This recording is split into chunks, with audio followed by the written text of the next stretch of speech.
Halo, Assalamualaikum. Perkenalkan, nama saya Tiara Sartika dari Universitas Maliku Saleh dengan prodi Pendidikan Fisika. Di sini saya akan mengerjakan tugas 4 dari SPADA Indonesia dengan dosen pengampu yaitu Ibu eh,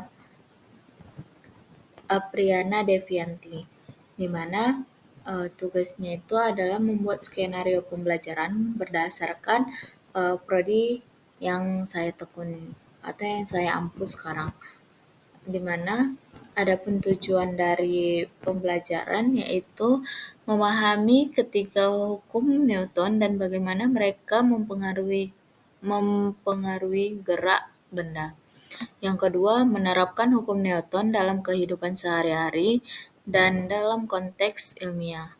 Yang keempat, materi pembelajaran, di mana materi pembelajaran itu ada yang hukum Newton pertama yaitu hukum inersia, yang kedua itu hukum Newton tentang percepatan, yang ketiga itu hukum Newton antara aksi dan reaksi. Yang berikutnya metode yang digunakan yaitu metode ceramah interaktif,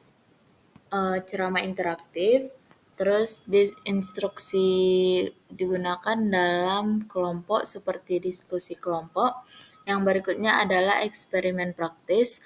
Yang keempat itu ada tugas proyek.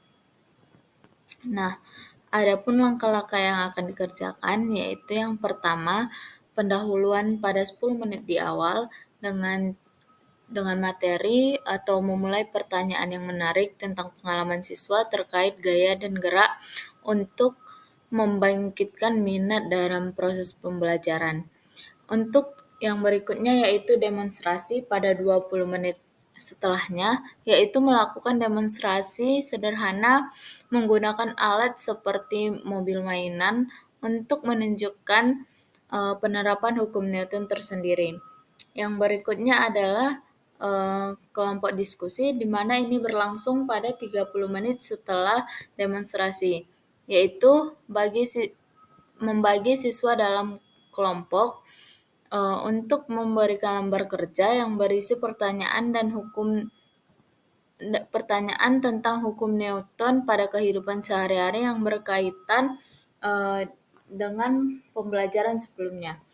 Yang berikutnya adalah presentasi, di mana 20 menit setelah diskusi kelompok, di mana kelompok diminta untuk mempresentasikan hasil diskusi mereka dengan menggunakan Canva atau PPT atau yang lainnya. Berikutnya ada evaluasi, di mana 10 menit sebelum pembelajaran berakhir. Di situ ada evaluasi singkat untuk menilai bagaimana proses anak memahami materi dan bagaimana juga anak memberikan umpan balik terhadap pembelajaran yang telah kita lakukan. Sekian dari saya, kurang dan lebihnya saya mohon maaf. Assalamualaikum warahmatullahi wabarakatuh.